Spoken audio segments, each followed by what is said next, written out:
Welcome back to the Kossi Arsenal channel. My name is Kossi. Welcome back to a brand new video. Fabrizio Romano confirmed it yesterday that Arsenal are sure bringing in a new left winger. And now it has been revealed that Arsenal have held talks with Rafael Leao and his management to bring him at the Emirates Stadium. Andre Bata is a big fan of Rafael Leao. Mikel Arteta is a big fan of Rafael Leao as well. And if Arsenal can't go out there and get the Nico Williams deal done, then Rafael Leao is a position Arsenal are willing to explore and activate this summer. Hit the like button, subscribe to the channel as well. He's a big signing, he's a big name. I want your honest thoughts on Rafael Leao and how much would you be willing to spend, because sources in Italy are saying that AC Milan would actually ask for around £70 million to about £90 million.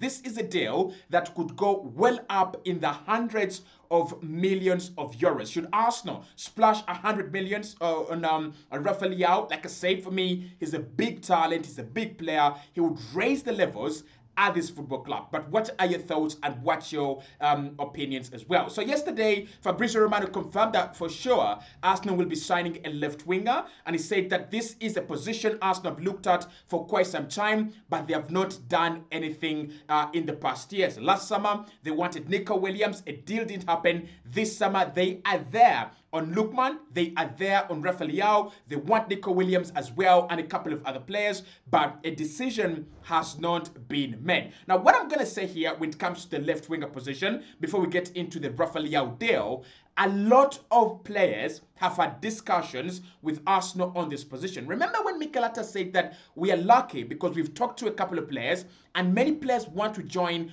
Arsenal. Many players are willing to join this project. So that tells you everything you need to know about Arsenal and the left winger position. We've had contacts and we have talks with a couple of players. I can confirm that Arsenal have had talks with Nico Williams and his management. I can also confirm that we have reached out to Rafael Leao and his management as well. Leroy Sané talks have been held, and Kingsley Coman as well, and that and Gittens too. So that tells you that Arsenal are just looking to find the right option, find the right player for that position. Could it be Rafael Leao? Let's see what's going on. So sources in Italy are saying that Arsenal have held talks with Rafael Leao and his management, and Andre Bata is a big fan of the player. Should Arsenal fail to sign Nico Williams, then a deal for Rafael Leao could go ahead and happen.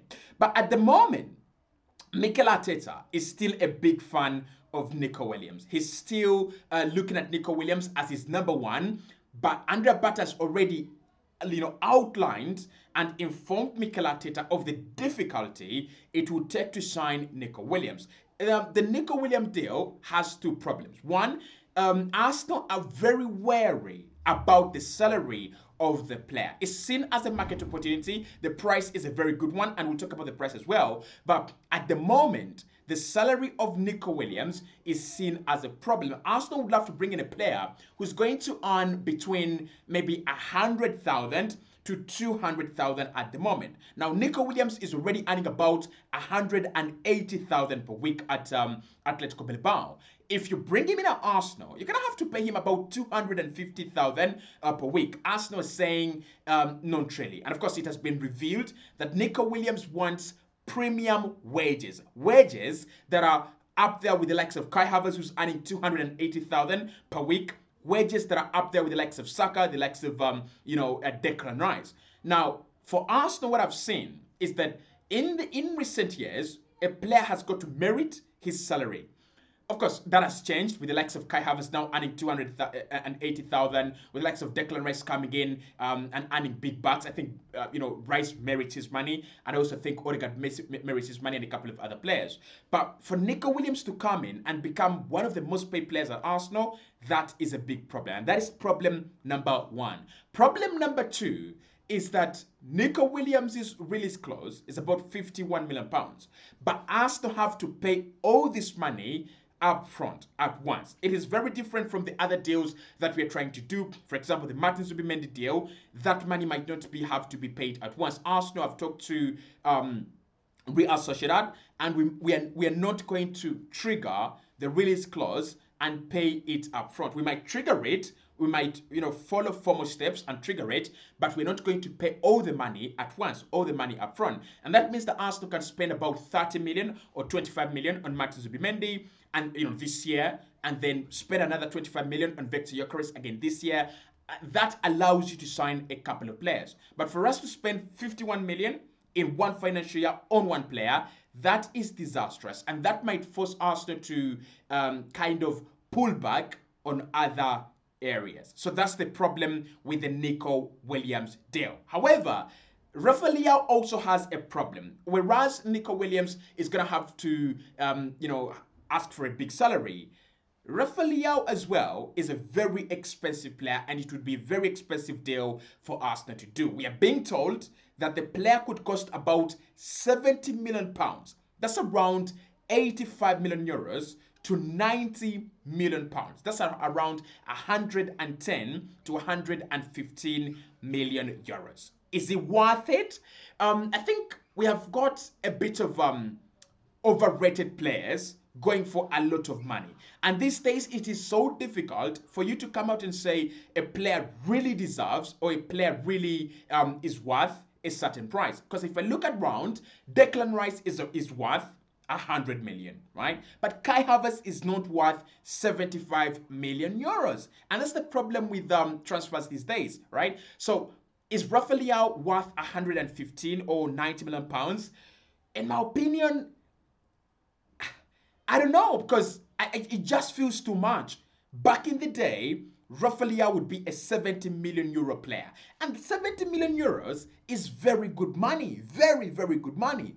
But in today's market, 70 million euros is going to get you someone like Gittens, right? 70 million euros is going to get you a 22-year-old inexperienced winger that is going to need development over the next 2-3 years. 90 million euros is getting you a Benjamin Sesko who has scored about 16-18 goals in the campaign. That is how the market has been blown out of proportion. So if you ask me, is Rafael Leao worth 150 million euros, 90 million pounds? I'm first going to say, no, he's not worth it.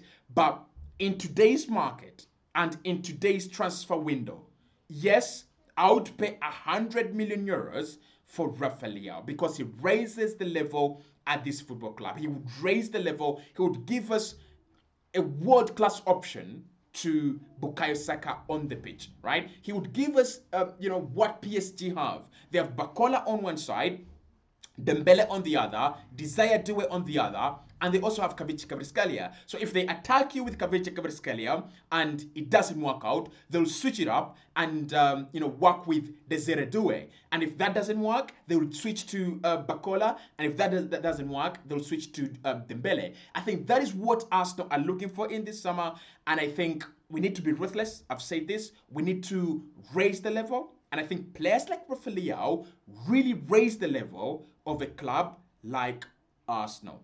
Now, how do we sign Rafael Leao? It's not going to be an easy deal if it were to happen. First and foremost, the condition that precedes this deal must be the Nico Williams deal fails. So Arsenal must first fail to get the Nico Williams deal done. Are we going to fail?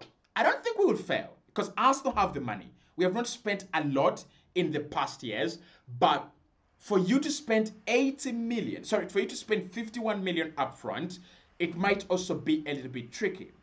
However, why I think that financially the Nico Williams deal might make more sense is this. Would you pay about 40 million for Rafael Leao upfront in a 100 million deal? Yes, you would. So it's kind of the same. The difference is that for Nico Williams, you pay it once and it's over. And also in terms of wages, Nico Williams and Rafael Leao would ask for about the same money because Rafael Leao looks at himself as a top player. So the conditions that the deal happens are first and foremost, Arsenal must back out of the Nico Williams deal. Should we do that? Not really. It's still a very good deal financially. But in terms of comparing the two players, in terms of asking me who is better, who should Arsenal go for me, Nico Williams with no doubt, Rafael Leao with no doubt is a much better player. The other thing that Arsenal have to do in order to sign Rafael, a departure must happen. You know, if we are to sign Nico Williams, it doesn't necessarily mean that a departure has to happen. Like, Arsenal will have some money. We will have some money to spare. I mean, 50 million on Nico Williams, you can keep Martinelli and you can keep Trossard and sign Nico Williams. But if you're to sign Rafael, a departure will have to happen. One player has to leave, and for two reasons. One, you want to make space on the wage bill, so that if Martinelli is leaving and is earning 100,000, then he leaves, and then you bring in a Rafael who is probably earning 200,000. You have kind of just, lifted the burden on the wage bill. Secondly, I think we will need to raise some money, right, for this deal. Even if it's not a lot of money, even if you sold Gabriel Martinelli for 40 million, even if you sold Gabriel Martinelli for 45 million, Arsenal would have to raise some money, would have to raise some funds in order to activate this deal. So a departure will have to happen. Is it Trossard? Is it Gabriel Martinelli? We are told that Arsenal are willing to keep Trossard until 2029, and we are also told that Arsenal are willing to give Gabriel Martinelli a new deal, but should a good offer arrive for both players, Arsenal are okay with selling one of them. The other thing that Arsenal have to do in order to sign Rafael, another condition, I think we'll have to compromise in some areas. I think Arsenal have to get a low budget striker, and I think that is 60 to 75 million euros in a Victor Gyökeres. I think we'll have to compromise on the attacking midfield. We might not get an attacking midfielder. We might also have to compromise on the price of the goalkeeper and maybe leave one of a left back and a centre back unsigned, right? I think we'll have to compromise on some areas of the pitch, on some areas that Mikel Arteta is trying to reinforce. And well enough, I also think that is possible. Think about left back. Arsenal can do another 2-3 years without signing a new left back. You have Lewis Skelly, you have Leandro Trossard, you have, not Trossard, you have Lewis Skelly, you have Ricardo Calafiori, and you have Julian Timber. We are okay at left back. At centre back, maybe we need someone, but there is Ben White, there is Saliba, there is Gabriel, there is Kivio, there is Julian Timber, and there is Ricardo Calafiori. So Arsenal can go another full season without signing a new centre back, right back or left back, with the likes of Tomiyasu also coming back, and we shall be absolutely okay. In terms of the new goalkeeper, I think Mikel really likes Jean Garcia, so we can't do that. In terms of the attacking midfield, can we compromise? I think we can compromise for one season. This Arsenal team with Rafael Leao, Saka, and Odegaard can create some good chances with the energy of players like Declan Rice adding to the frenzy. I think we can, we can compromise in a few areas as long as it is not centre forward, as long as it is not Martin Zubimendi, as long as it is not the left wing position. So then I asked the question, is it better than Gordon and Kudus? Because Gordon and Kudus for me are the two players that I would sign if we didn't get Nico Williams, right? Is it better than Gordon and Kudus? In terms of directness, I think Gordon is a more direct player. But in terms of overall quality, general quality, and the player that you'd sign, and the whole squad is like, boy, oh boy, we brought in a new lad. I think he's better than Kudus. I think he's better than is better than Gordon.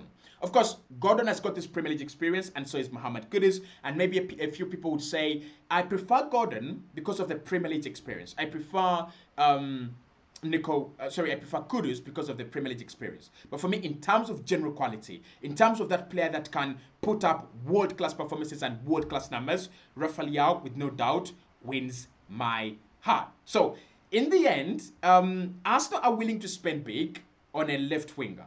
If you're linked with Kudus, if you're linked with Anthony Gordon, if you're linked with Rafael Leao, what this shows you is that Arsenal are willing to go out there and spend maybe 70 million, maybe 65 million, maybe 80 million on a new left winger should an opportunity arrive. And for me, Rafael, for that price, would absolutely be the right player. He would raise the levels of the club. He would help out Saka. He would give us options. He's one of the players that would benefit our new number 9 greatly. Imagine having a player like Victor Gyökeres, and creating for him is Odegaard, Saka, and Rafael. That team would be unstoppable. That would make an unstoppable 11. But of course, like I said, Nico Williams is still appreciated within the walls at the Emirates.